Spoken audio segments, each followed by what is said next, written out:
आपने महाभारत के बहुत से किरदारों को देखा होगा। महाभारत का हर किरदार कृष्ण भगवान के इर्द गिर्द घूमता है। महाभारत के युद्ध में भगवान श्री कृष्ण का अहम योगदान था। आज के इस पावन अवसर पर न्यूज़ इंडिया आपको महाभारत के ऐसे किरदारों से मिलवाने जा रहा है जिनमें कुछ तो रील्स पर काफ़ी वायरल हैं और कुछ अपने निजी जीवन के कामों को लेकर काफ़ी चर्चा में रहते हैं। महाभारत के युधिष्ठिर, भीष्म पितामह और गुरु द्रोणाचार्य के किरदार की अमिट छाप आप सभी के मन मस्तिष्क में छाई हुई है। आपने धारावाहिक महाभारत में काफ़ी बार इनको देखा होगा। आज जन्माष्टमी के पावन अवसर पर हम आपको महाभारत के खास किरदारों से रूबरू करा रहे हैं जिनका क्रेज़ जनमानस पर सालों से छाया हुआ है। जी हाँ, आज हमारे साथ सुरेंद्र पाल जी, मुकेश खन्ना जी और गजेंद्र चौहान जी हमारे साथ जुड़े हुए हैं। ज़्यादा समय न लेते हुए इन सभी किरदारों से आपको रूबरू कराते हैं।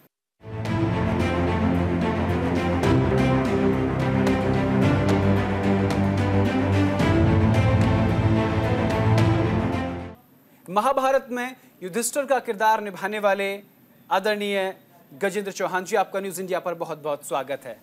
उनके साथ हमारे साथ जुड़े हुए हैं सुरेंद्र पाल जी। उन्होंने गुरु द्रोणाचार्य का बेहद शानदार किरदार निभाया जो आज भी लोगों के जहन और मन मस्तिष्क में छाया हुआ है। और हमारे साथ जुड़े हुए हैं एक ऐसा किरदार जिनको अटल प्रतिज्ञा के नाम से जानते हैं और जिनका आज भी लोग अनुसरण करते हैं, भीष्म पितामह का किरदार निभाने वाले बच्चों के शक्तिमान मुकेश खन्ना जी। आप तीनों का न्यूज़ इंडिया पर बहुत बहुत स्वागत है। न्यूज़ इंडिया के सभी दर्शक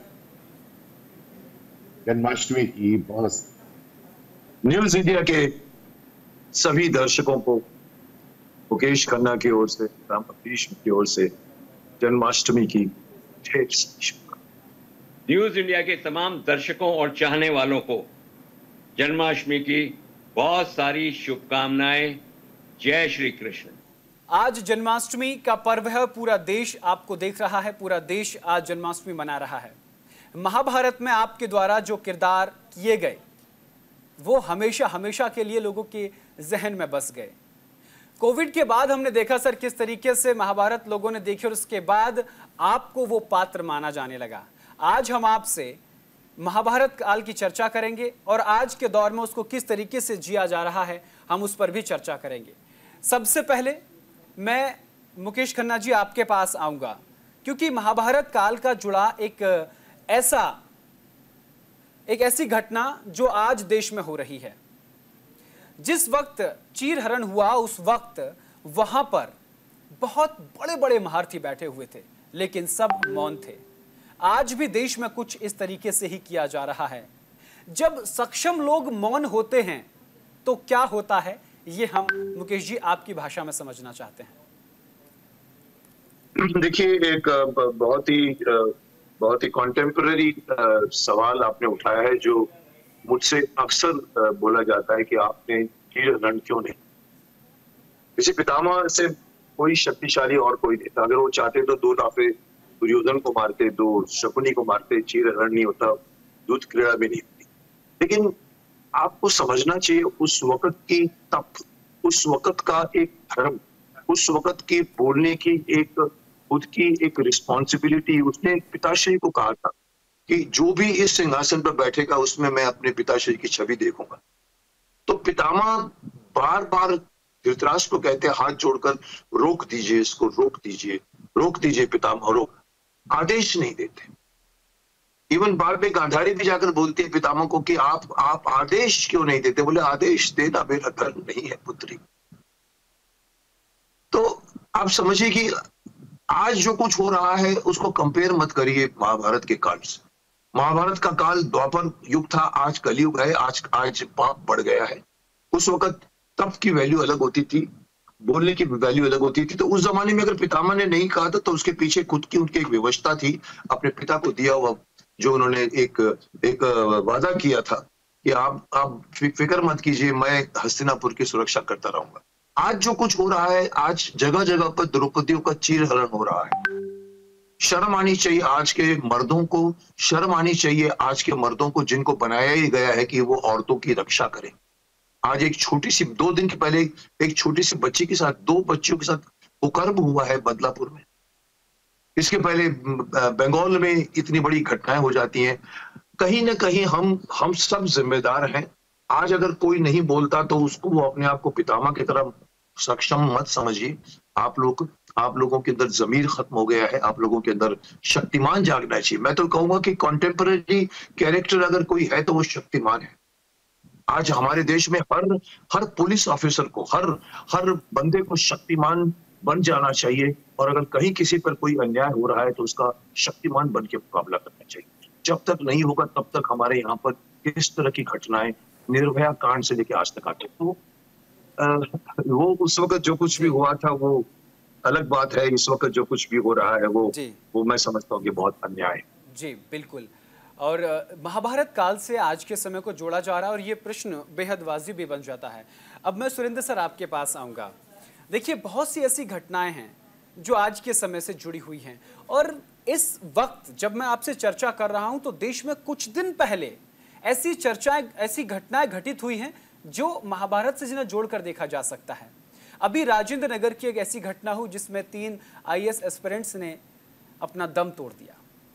इससे जुड़ी कहानी है सर गुरु द्रोणाचार्य की, जो उन्होंने एकलव्य का अंगूठा मांग लिया था क्योंकि वो राज परिवार से नहीं थे, वो राज परिवार से भी नहीं थे और वो किसी राज घराने से भी नहीं थे। तो क्या एक गरीब घर का बच्चा जो हर किसी दक्षता में निपुण है, क्या वो आगे नहीं बढ़ सकता? अगर उस दौर को आज से जोड़कर देखा जाए तो आपके शब्द क्या कहते हैं आदरणीय सुरेंद्र पाल जी?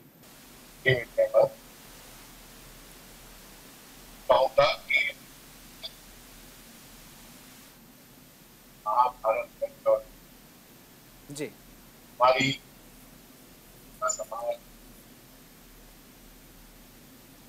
और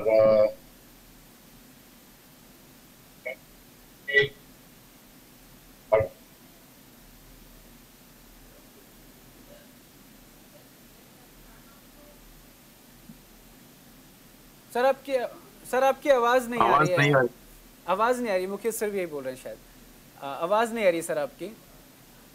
अब आ रही है, जा रही है, आ रही है, जा रही है सर, वापस आ रही है, जा रही है। आवाज कट रही है। जी जी जी सुरेंद्र, आवाज नहीं आ रही तुम्हारी।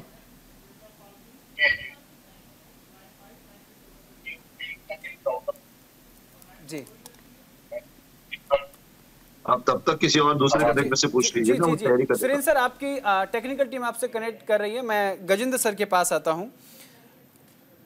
गजेंद्र सर, सबसे पहले तो मैं आपका बहुत बहुत शुक्रगुजार हूं। आपने बेशकीमती समय अपना न्यूज़ इंडिया के लिए निकाला और अपना समय दिया। सर, मेरा सवाल आपसे यही है कि जब एक धर्म रक्षक किसी अपनी निजी हित के लिए कोई गलत काम करता है तो फिर देश में क्या होता है? जिसकी पहचान एक धर्म रक्षक के रूप में होती है, जिससे बहुत उम्मीद लोगों को होती है, अगर वो गलत काम करते हैं, ऐसा क्या होता है जो उसके दुष्परिणाम देखने को मिलते हैं? देखिए, ऐसा है कि आपका जो ये प्रश्न है ये थोड़ा बेमानी है जी, क्योंकि आप क्या है, 2 अलग अलग युगों को कंपेयर कर रहे हैं। बिल्कुल। एक द्वापर की बात है, एक कलयुग की बात है। जी। और कृष्ण जन्म जब हुआ था तो उसके बाद द्वापर से बदलाव आ गया था कलयुग में। तो कलयुग की तो ये सारे जो होने वाली चीजें हैं वो हो रही हैं जी। लेकिन बड़ा दुख का विषय है कि हमारे अपने लोग, आप समझ रहे हैं जी। हमारे अपने लोग जो है इसमें हिस्सा ले रहे हैं और देश की धरोहर जो है उसे नुकसान पहुंचा रहे हैं। मेरा मानना यह है कि धर्म जो है वो धर्म किसी रिलीजन से रिलेटेड नहीं है, वो है आपके कर्तव्य से कि आपका धर्म क्या है, आपका कर्तव्य क्या है, देश के प्रति क्या है, समाज के प्रति क्या है, आपके प्रदेश के, आपके मोहल्ले के, गली मोहल्लों के, पड़ोसी के प्रति आपका कर्तव्य क्या है, वो है आपका असली धर्म। जब आप उसे निभाने में असफल हो जाते हैं तो आपको कहीं ना कहीं जो है समाज को भी चोट पहुंचती है और देश के लोगों को भी चोट पहुंचती है। मुझे लगता है सरकार तो अपने लेवल पे इसको चेक कर ही रही है, लेकिन कहीं ना कहीं एक समाज का नागरिक होने के नाते हम सबका ये कर्तव्य है कि इसके प्रति हम, इसके विरोध में हम आवाज उठाएं और वो आवाज बुलंद करें ताकि ये जो चीजें हो रही हैं देश में, ये बहुत आगे आने वाले समय में बहुत बड़ा रूप, बुरा रूप लेने वाली, ऐसा प्रतीत होता है। इसलिए कि कलयुग की वो जो चीजें होने वाली हैं उनको यहीं रोक दिया जाए तो बेहतर होगा। जी। और एक जब आपने कहा कि धर्म रक्षक जो है कोई धर्म का विनाश करने पे तुला है, तो फिर क्या हो ये सकता है? बात मैंने उसका यही हो सकता है कि समाज को जी। जागरूक किया जाए और समाज जो है इसके प्रति अपनी जी। कर्तव्य को निभाए। जी सर, ये जो मेरा सवाल था ये उस घटना से जुड़ा हुआ था जब जुए में पत्नी को दांव पर लगा दिया गया था।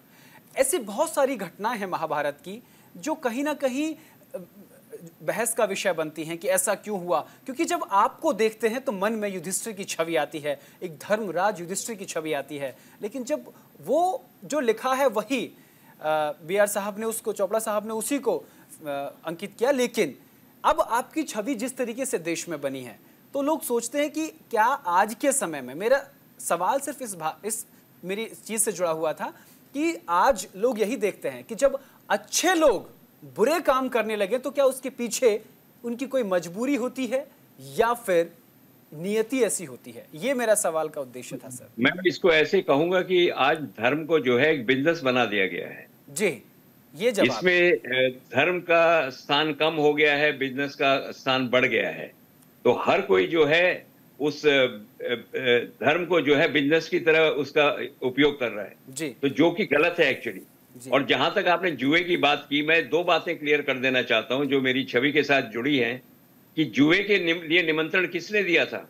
जी। ज्येष्ठ पिताश्री ने। जी। और ज्येष्ठ पिताश्री अपने पिताजी की सब इज्जत करते हैं, लेकिन पिताजी के बड़े भाई की इज्जत कितने कम लोग करते हैं ये आपको पता है जी। लेकिन उन्होंने मान मर्यादा और द्वापर युग की परंपरा को कायम रखते हुए आए और जुआ खेला और पत्नी को दांव पे लगाया। ये बहुत गलत है। इसलिए महाभारत जो है सिर्फ देखने की चीज नहीं है, सीखने की चीज है। बिल्कुल। बल्कि जुए के बाद एक दोहा आता है कि जुआ बुरा है खेलना, करे बुद्धि का नाश। मतलब जुआ इतना बुरा होता है, जुआ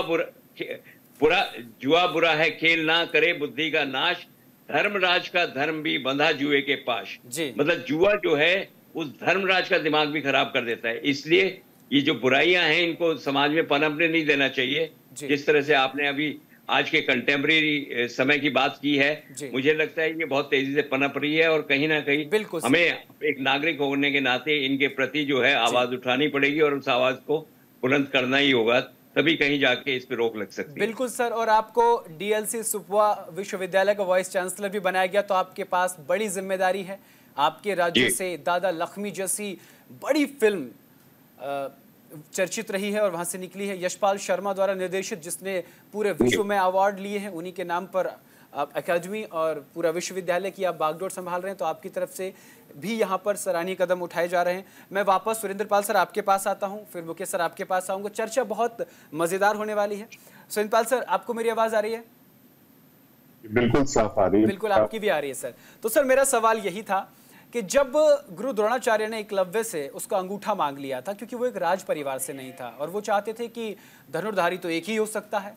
अगर आज के समय में जोड़ा जाए उस चीज को कि एक गरीब घर का बच्चा भी शिक्षा दीक्षा हासिल करके देश में अपना नाम बना सकता है, तो आप अपने शब्दों में इस कहानी को कैसे वर्णित करेंगे सर? कैसे व्याख्या करेंगे इसकी? महाभारत के टाइम एकलव्य का अंगूठा जी मर्यादा और उन्होंने उससे कि तुमने शिक्षा का, तो उसने कहा था कि तो आज युग में कि आप शेयर करेंगे तो मैं ये कि आज हमारी यूनिवर्सिटी वगैरह बनी, ठीक है, सरकार वो प्रमाण सरकार उनके लिए देती है कि आप, लेकिन यदि कोई अपनी यूनिवर्सिटी खोलकर बैठ है, प्रमाण पत्र का ग्रेजुएशन के आप प्रमाणित होंगे, सरकार जो है उसमें उसको सजा देती है। द्वारा प्राप्त विद्यालय हैं आपको ग्रेजुएशन की उपाधि। तो जो शिक्षा चोरी की होती है उसके लिए उसको दंडित किया गया। ज्यादा होते हैं। ठीक है, आवाज बहुत ज्यादा है। मुझे रिबाउंड होकर आ रहा है।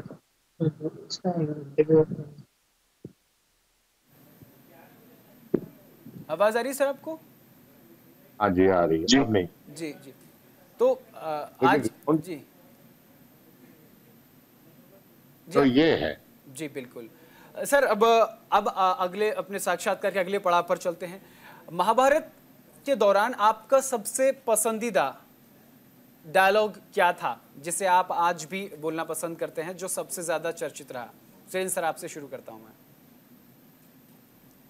ये उस वक्त आचार्य द्रोण में खड़े हैं और दुर्योधन उनको ये कहते, हमारे प्रधान सेनापति जी लेकिन आप जो है पांडवों के पक्ष में। जी तब आचार्य द्रोण के ये अपनी नाक करे, जी ये मध तो की द्रोण से बात करते हो ना, सहाय पांडव आए तुम्हारे के अपने बाणों से दे सकते। क्या बात। रणभूमि और युद्ध हमारे पक्ष में, परिणाम हमारे पक्ष में। जी अर्जुन को युद्ध भूमि, मैं युधिष्ठिर को तुम्हें सौंप दूंगा चक्रव्यूह की। क्या बात है। मतलब आज भी ये जो संवाद हैं, ये आज भी गुस्बम्स ला देते हैं। अगर भाषा में बोलूं तो रोंगटे खड़े कर देते हैं। आज भी लगता है कि हमको मतलब सामने से कुछ सीख मिल रही है। मुखित सर, आपके पास आता हूं। जब मैं छोटा था तो मैंने कभी नहीं सोचा था कि मैं अपने सबसे पसंदीदा हीरो और कह सकते हैं कि बच्चों के पहले सुपर हीरो मैं शक्तिमान से कभी बात करूंगा। आज भी आपको लोग भीष्म पितामह, शक्तिमान के तौर पर देखते हैं। तो मैं चाहता हूं कि पहले एक डायलॉग भीष्म पितामह का हो जाए और उसके बाद शक्तिमान। सबसे पसंदीदा। देखिए, पितामह तो बहुत बोल चुके हैं, बोलते थे, विवश भी थे और फिर भी बोलते थे। जी शक्तिमान बोलता नहीं है, शक्तिमान एक्शन करता। जी शक्तिमान की जगह पर गंगाधर बोलता है। जी तो पितामह का तो अगर आप डायलॉग्स की बात करो तो सारी क्रेडिट मैं डॉक्टर राही मासूम रजा साहब को देना चाहूँ। जी इतने भारी भरकम डायलॉग इतने स्मूथली वजन के साथ लिखे थे कि आप कोई भी डायलॉग उठा लो, आपको लगेगा कि भाई बोलने में मजा आता है। जैसे अभी सिंपल सा डायलॉग है, जब वो मैं कहता हूँ गांधारी आती है पितामह से नेक्स्ट डे आफ्टर द चीरहरण, कि आप आदेश क्यों नहीं देते? पितामह आदेश क्यों नहीं देते? आदेश देना मेरा धर्म नहीं है पुत्री। मैं तो उस क्षण से डर रहा हूँ जब धृतराष्ट्र प्रणाम करेगा और मेरे ये हाथ इस सोच में पड़ जाएंगे कि आशीर्वाद के लिए उठे या ना उठे। सी का परछाई बोलने में आज कोई भी बोल सकता है कि जब सूर्य अस्त होता है तो परछाई लंबी हो जाती है, लेकिन साहब परछाई शरीर से ऐसे ऐसे बड़े बड़े डायलॉग्स हैं। अगर आप मुझे पूछो कि कौन सा डायलॉग आपको मैं बोलूं ज्यादा सबसे ज्यादा पसंद है, सर एक एक डायलॉग पसंद है। प्रतिज्ञा पसंद है, जिसके ऊपर पूरी की पूरी महाभारत की नींव टिकी थी। अगर वो प्रतिज्ञा नहीं ली होती तो उस गद्दी पर धृतराष्ट्र नहीं बैठता, उस गद्दी पर पांडु नहीं बैठता, उस गद्दी पर पितामह बैठता। लेकिन उन्होंने अपने पिता के सुख के लिए अपने शरीर, अपनी जिंदगी को मृग तृष्णा में ढकेल दिया। और पिता भी पूछते हैं, तूने क्या कर दिया? तूने मेरे लिए अपनी जिंदगी को बता। आप चिंता मत कीजिए, ये प्रतिज्ञा भी मेरी है और इसका परिणाम भी मेरा है। सो वो प्रतिज्ञा भी इतनी पावरफुल लिखी गई थी, बोली करने में बन गया। हमारा रात को 2:30 बजे शूट होता था कि आपकी आशंका आधारहीन नहीं, इसलिए मैं इस अजगर का प्रतिज्ञा देता हूँ। क्या बात है। हाँ, सच है कि मुझे अपने वंशज की ओर से वतन देने का कोई अधिकार नहीं, परंतु मैं वंशहीन तो रह सकता हूँ दासराज। इसलिए मैं गंगा पुत्र देवव्रत चारों दिशाओं, धरती और आकाश को साक्षी मानकर आज प्रतिज्ञा देता हूँ, आजीवन ब्रह्मचारी रहूंगा, जीवन भर विवाह नहीं करूंगा, वंशहीन ही जीऊंगा और वंशहीन ही मरूंगा। ये मेरी अखंड प्रतिज्ञा है।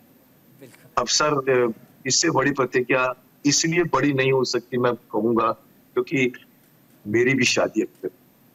बिल्कुल बिल्कुल, और ये कई बार कहा जाता है, ये सवाल भी उठता है। और देखिए आप सर जब डायलॉग ये बोल रहे हैं तो मेरे गुस्बम्स आ गए हैं, और मैं समझ रहा हूँ कि जो हमारे दर्शक आज आपको सुन रहे हैं, महाभारत की पूरी एक्सक्लूसिव स्टार कास्ट को देख रहे हैं, वो ज़रूर आज के इस जो कृष्ण भक्ति में सब डूबे हुए हैं, वो अपने महाभारत के पात्रों को अपनी स्क्रीन पर देखकर बेहद खुश हो रहे होंगे। मुझे एक बात याद आ रही है, मैं जब सुरेंद्र सर से और पंकज सर से बात कर रहा था तो पंकज सर ने पूछा कि पैनल में कौन कौन है, तो मैंने बताया कि मुकेश सर भी हैं और गजेंद्र सर भी हैं। तो उन्होंने कहा कि भाई मुकेश सर अगर वहाँ हैं तो उनसे कहना हमको भी थोड़ा सा बोलने दें, क्योंकि किसी ज़रूरी काम के चलते सर वो नहीं आ पाए। उन्होंने कहा कि भाई मुझे बड़ा अफसोस है कि मैं आज अपनी टीम के साथ नहीं आ पा रहा हूँ, लेकिन मैं भी मुकेश को वापस सुनना चाहता हूँ।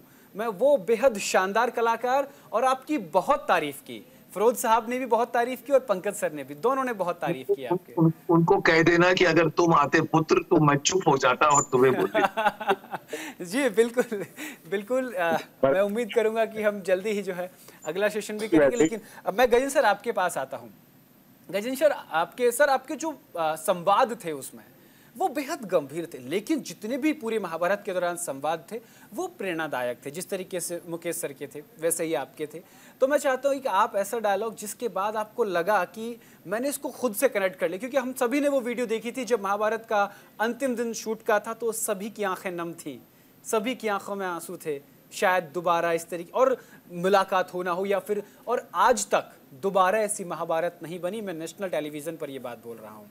गजेंद्र सर देखिए, एक यूनिवर्सिटी का वाइस चांसलर होने के नाते आजकल मुझे बहुत सारी यूनिवर्सिटीज का विजिट करना पड़ता है जी। वहां जाके अपने संबोधन देने पड़ते हैं, और वहां पे हमेशा ये आता है कि भाई आप जो है महाभारत का कोई संवाद सुनाइए। जी बिल्कुल। एंड में जो है महाभारत को इतना प्यार करते हैं लोग, इतना सम्मान देते हैं, तो मैं छोटे छोटे 2 डायलॉग आपको सुनाना चाहूंगा जी, जो आज भी कंटेम्प्रेरी नहीं है, वो आज भी जीवित हैं, कल भी जीवित है और आने हजारों साल तक वो जीवित रहेंगे। और 2-2 लाइन के दोनों डायलॉग हैं जी। तो मैं आपसे पहला डायलॉग तो ये सुनाना चाहूंगा कि दुर्योधन को समझाते हुए 2 लाइन का जो डायलॉग था वो इतना अर्थ से भरा हुआ था कि आज भी वो दिल को छूता है। और वो इस तरह से था कि भाइयों के बीच स्नेह के अतिरिक्त कुछ और तो होना ही नहीं चाहिए दुर्योधन, क्योंकि भाइयों की आपस की लड़ाई से घराने की मर्यादा भंग हो सकती है। और एक लास्ट में डायलॉग है, शायद मुझे लगता है पितामह का डायलॉग है वो, जहां उन्होंने कहा था, बहुत कंटेम्परेरी और बहुत तालियां बजती है उस डायलॉग पे, वो मैं अक्सर प्रोग्राम में सुनाता भी हूं, और वो इतना कंटेम्परेरी है आज के हजारों साल भी बाद भी वो जिंदा रहेगा जी। कोई भी पुत्र, कोई भी पिता, कोई भी परिवार, कोई भी प्रतिज्ञा राष्ट्र से बड़ी नहीं हो सकती। इतना मीनिंगफुल डायलॉग राय साहब ने लिखा, वो दिल को छूता है कि राष्ट्र जो है हमारे लिए सर्वोपरि होना चाहिए, बाकी सब बातें बाद में हैं जी। पिता, पुत्र, परिवार, परंपराएं, ये सब पीछे रह जाती हैं जब हमारे राष्ट्र की बात आती है। तो मुझे लगता है कि ये 2 संवाद जो है मुझे बहुत पसंद है। बाकी संवादों से तो भरा हुआ है, एक एक संवाद जो है बोलने में बहुत मजा आया राय साहब के लिखे हुए, और ऐसा लगा कि हम उन किरदारों को जी गए। ये शायद परमात्मा की इच्छा थी, प्रभु भगवान श्री कृष्ण की इच्छा थी कि हम उन किरदारों को जी गए, और उनकी कृपा हम सब के ऊपर बनी रही। और आज 36 साल के बाद भी, कैन यू बिलीव, 36 इयर्स, इससे बड़ा धारावाहिक न बना है और मुझे नहीं लगता अब बन पाएगा। तो ये हमारे ऊपर परमपिता परमात्मा की कृपा है, और ये बनी रहे, बस ऐसी इच्छा करता हूं। और देश में जो माहौल है वो चाहे महाभारत से सीख लेके सुधारा जाए या कैसे भी सुधारा जाए, बल्कि मैं तो आपसे एक बात कहना चाहता हूं आपके माध्यम से। जी स्वागत। मैं ये हमेशा अपील करता हूं कि हर स्कूल कॉलेज के करिकुलम में रामायण और महाभारत होना चाहिए जी। ये हमारी धरोहर है इस देश की, ताकि इन चीजों से हम आने वाली पीढ़ी को तैयार कर सके। इनमें जो मान मर्यादाएं हैं, इनमें जो परंपराएं हैं, इनमें जो वैल्यूज ऑफ लाइफ है, जो उसूलों की जिंदगी है, ये इसको कहीं ना कहीं हम कन्वे कर पाए अगली पीढ़ी को, ताकि आने वाली पीढ़ी जो है इससे सीख ले सके। सिर्फ महाभारत देखा, तीर चल रहे हैं, तलवारें चल रही, ऐसा नहीं है। महाभारत सीखने की चीज है, इसे स्कूलों में इंट्रोड्यूस करना चाहिए। और मुझे मालूम भी पड़ा है कि कुछ सरकारें इसके लिए तैयार हो गई हैं, जो अपने स्कूल के स्तर पे इन दोनों विषयों को लेकर लागू करने वाली है। मेरे लिए वो बहुत ही शुभ दिन होगा कि हमारी आने वाली पीढ़ी जो है रामायण और महाभारत से कुछ सीख पाए।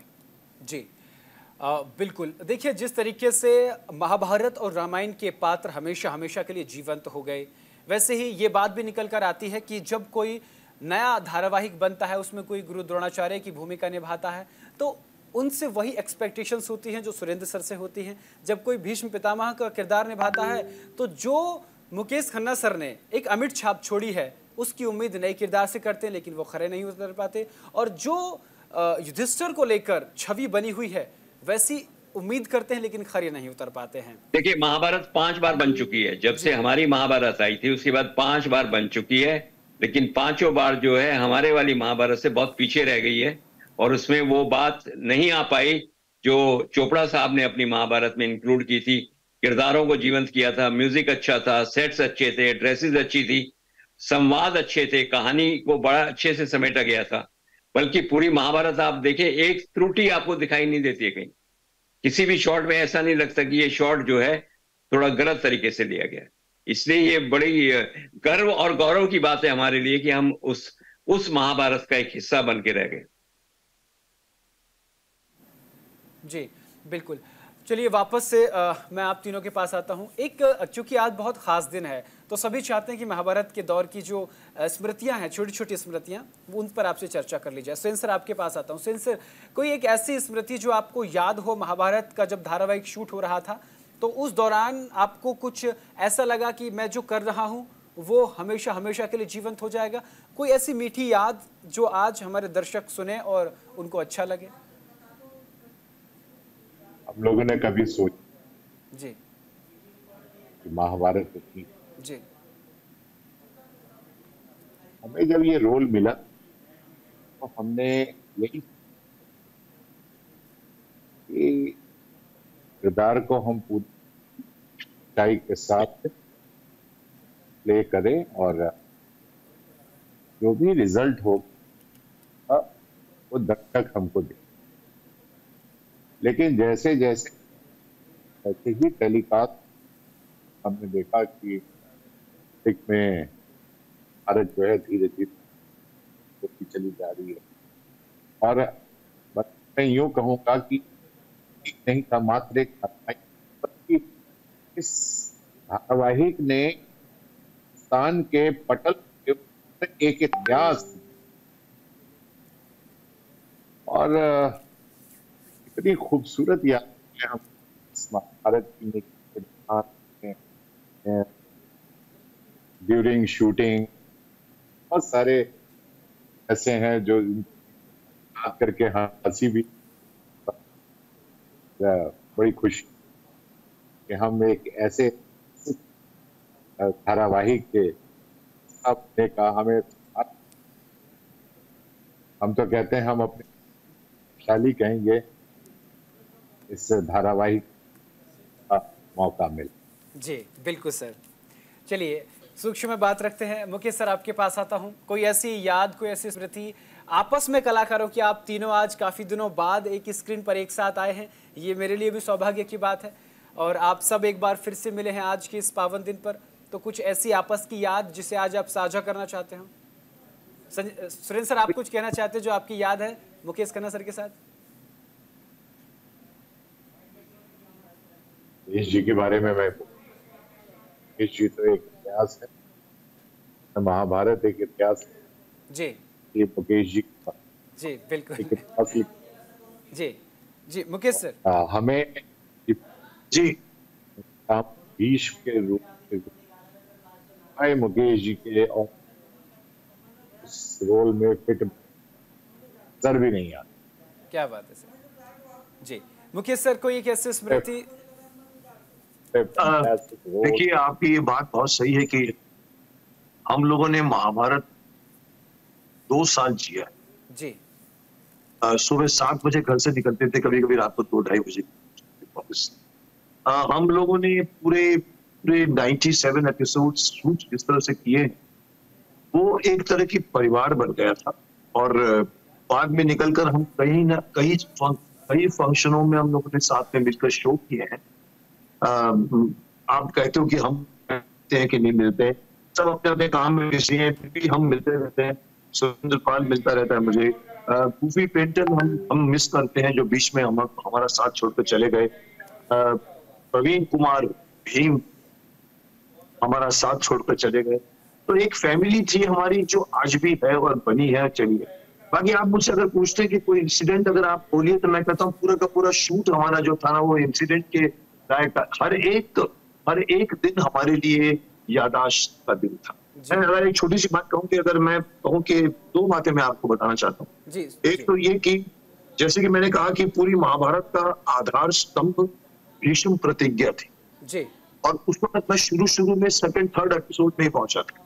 और हमारे सीक्वेंस आया जहाँ देवव्रत जो है वो प्रतिज्ञा लिखता है। रात को 2:30 बजे हम शूट कर रहे थे फिल्म सिटी के तालाब पर, ठंड थी और मैंने तो कपड़े भी, आप जानते हैं मेरे सिर्फ शॉल और वो रहता है और ये मेरे गहने रहते हैं। उस रात को 2:30 बजे वो शॉट आया जो प्रतिज्ञा लेने का। 3 कैमरे लगे पड़े थे, पंखे चल रहे थे जोर से जिससे पत्ते उड़ रहे हैं, और फिर मेरे को उसके बीच में प्रतिज्ञा लेनी है। और वो एक इंसिडेंट, एक शूट था जहाँ चोपड़ा साहब ने अटेंड किया। चोपड़ा साहब ने बाद में अटेंड करना कम कर दिया था, रवि चोपड़ा जी संभाल। और उस टाइम चोपड़ा साहब बैठे हुए थे रात को 2:30 बजे और मैंने पूरी प्रतिज्ञा की, ये मेरी अखंड प्रतिज्ञा है। तालियां बजी वहां पर। मैंने कहा बाबा जी मैंने दोनों हाथ ऊपर कर दिए। यूजुअली आप देखिए किसी भी ग्रंथ में ऐसे प्रतिज्ञा होती है हाथ पर। बाबा जी ने कहा, चोपड़ा साहब ने, मैंने यही चाहिए, तो यही मेरे को चाहिए था। अब देखिए मेरे दोनों हाथ उठ गए, ये मेरे अंदर से निकला और भीष्म प्रतिज्ञा पर। एक और मैं एक मजेदार बात करना चाहूंगा जी। अभी मुझ पर आरोप लगा है कि मुकेश खन्ना भी अगर पार्टिसिपेट कर दिए, उनको कहना कि हम आए तो हमको बोलने दिया जाए। उनको लगता है कि मैं किसी को बोलने नहीं देता। मैं उसी पर एक छोटी सी इंसिडेंट बनाना चाहूंगा। आपकी तारीफ की थी सर, आपकी तारीफ की थी, ये तारीफ कहते हैं कि मैं मेरे को जब मेरे हाथ में माइक आता है तो मैं बोलना शुरू करता हूँ, मेरे अंदर से जो निकलता है। एक इंसिडेंट सुनाऊंगा, बहुत इंटरेस्टिंग है, अर्जुन और मेरे बीच में घटा था जी। एक सीन था जिसमें 2.5 पेज का सीन था और अर्जुन वो लेकर पहुंच गया था इनके घर में, डॉक्टर साहब के घर में, पितामह अपना ये राय साहब, वो लेट के लिखते। वहां पहुंच गए और बोला डॉक्टर साहब ये देखिए ये सीन है, इसमें मेरे इतने डायलॉग है और पितामह के 6-4 लाइनें हैं, फिर मेरे इतनी है, मेरी ये है, मेरी ये। डॉक्टर साहब भड़क गए, बोला तुम मैन ऑफ एक्शन हो, तुम क्यों बोलोगे, वो पितामह है, पितामह। तो ये बात मेरे को बाद में रवि जी ने सुनाई कि अर्जुन पहुंच गए थे। और यही बात देखिए डायलॉग्स लिखने के टाइम पे डॉक्टर साहब ने भी कहा था, जब तुम्हारा सीन आता तो मेरी कलम ऐसे चलती है और जब इसका सीन आता है तो मेरी कलम ऐसे चल के रुकता है। क्योंकि देखो एक्टर और राइटर के बीच में जब रेसिप्रोकेशन होता है ना, एक्टर राइटर लिखता है, एक्टर रेसिप्रोकेट करके वापस देता है। मेरे को ओपनली डॉक्टर साहब ने कहा, अरे अमा तुम अच्छा करते हो। मैंने कहा आप अच्छा लिखते हो। बोले अमा तुम अच्छा करते हो। मैंने कहा नहीं साहब अच्छा लिखते। अरे अमा 30% नहीं मिलता हमें, तुमने हमें अधिक दिया जी। Then I realized कि एक्टर का इमेजिनेशन संसार होता है राइटर का, और एक्टर उसमें से कितना वापस करता है ये राइटर को नहीं मालूम। कोई 30% देता है, कोई 15% देता है। मेरे से उन्होंने ओपनली कहा तुमने हमें अधिक दिया। सो इसी काम करने की हमारे हौसले बढ़ गए थे। पूरा हिंदुस्तान एक साथ में देखा, फोन आते थे, आज आपने अच्छा दिया, आज आपने अच्छा दिया। सो it is something which cannot be forgotten. बिल्कुल। It is something which cannot be erased because लोग कहते हैं, व्यास मुनि ने कहा है कि दुनिया में जो कुछ भी है वो इस किताब इसमें है जी, और जो कुछ भी इसमें नहीं है वो कहीं जी जी जी। This serial cannot be repeated. I can't perform Bhishma Pitamah आदि। बिल्कुल। I cannot what I have done. मैं थक जाता हूँ देखकर अपने आप। बिल्कुल बिल्कुल सर। जैसे अभी कहा गया कि 5-5 बने महाभारत। जी जी। Sir it is। Gajendra sir ने बताया जी। Match our sincerity, match our जोश, match over team work, doctor साहब पंडित नरेंद्र शर्मा जी, जी बी.आर. चोपड़ा की जी। Story telling. जी चलिए गजेंद्र सर, मैं आपके पास आता हूँ। सूक्ष्म मैं आपसे समझना चाहता हूँ आखिरी सवाल सर, उसके बाद अपने शासन को हम लोग एक आखिरी सवाल सर आपसे कि कोई आपके एक ऐसी कोई मेमोरी जिसको आप आज दर्शकों के साथ साझा करना चाहते हो। देखिए, ऐसा है कि ये जो मैं सुनाने जा रहा हूँ ये मुझसे नहीं, सब कलाकारों से जुड़ा हुआ है। जी, जी आपने बीच में एक बात कही थी कि आखिरी दृश्य हम जब भी देखते हैं तो उसमें लोग रोते हुए मिलते हैं। जी जी। ये उस दिन की बात है जब महाभारत की आखिरी दिन की शूटिंग थी जी। और ये वो शॉट जो है, लंबा शॉट मेरे ऊपर पिक्चराइज किया जा रहा था और ट्रॉली शॉट लगा हुआ था। धर्म चोपड़ा साहब कैमरे पे थे और बहुत लंबा शॉट लगाया था। और जैसे ही वो शॉट होके हुआ, क्योंकि उसके पहले रवि चोपड़ा साहब जब भी बोलते थे, शूटिंग खत्म होती थी, बोलते पैकअप, लेकिन उस दिन उन्होंने बोला महाभारत पैकअप। तो लोगों को ये समझ में नहीं आया थोड़ी देर। It took few minutes, 3-4 minute लगा लोगों को समझने को कि आज महाभारत पैकअप क्यों बोला है। और धीरे धीरे जैसे वो भावना अंदर सेटल होने लगी, आंखों से आंसू अपने आप निकल पड़े। वो जो रोना आपने देखा है ना आखिरी दृश्य का, कोई उसमें बनावट नहीं है। वो ये लगा कि एक परिवार जो इतने 2.5-3 साल से लगातार साथ उठता है, बैठता है, ट्रेवल करता है, शोज करता है, खाना खाता है दोपहर को साथ में मिलके, वो बिछुड़ रहा है। बिल्कुल। ये बात अलग है कि हम उसके बाद भी शोज में बहुत मिलते रहे और साथ घूमे फिरे, लेकिन जो महाभारत पैकअप का वर्ड मेरे कानों में उस दिन आज भी ऐसा लगता है जैसे किसी आर्मी ऑफिसर का कोर्ट मार्शल हो जाता है ना, उसके फीते निकाल दिए जाते हैं जी। तो हमें भी लगा कि no more Yudhishthir from today, आज के बाद तुम युधिष्ठिर नहीं रहे। तो वो जो फीलिंग थी ना उस दिन, बहुत खतरनाक फीलिंग थी अंदर ही अंदर, और वो हम सबको ना धीरे धीरे डाइजेस्ट हुई। आप उसमें सब कलाकारों के चेहरे देखिए, कोई उदास है, कोई मायूस है, कोई हंस भी रहा है तो वो असली हंसी नहीं है, बल्कि कई कलाकारों के तो आंसू निकल आए उसमें। ये रियल सीन था बिल्कुल, और ये कैमरे पे शूट कर लिया गया जो आजकल वायरल हो रहा है जगह जगह। वो महाभारत पैकअप वर्ड जो है मुझे बहुत जोर से तीर की तरह लगा। ये एक मेरी याद जो है महाभारत से, बहुत ऐसे यादें तो रोजाना कुछ ना कुछ होती थी, लेकिन ये महाभारत पैकअप का लगता है कि काश महाभारत पैकअप ना हुआ होता। जी, बहुत बहुत शुक्रिया सर तीनों मेहमानों का हमारे साथ जुड़ने के लिए।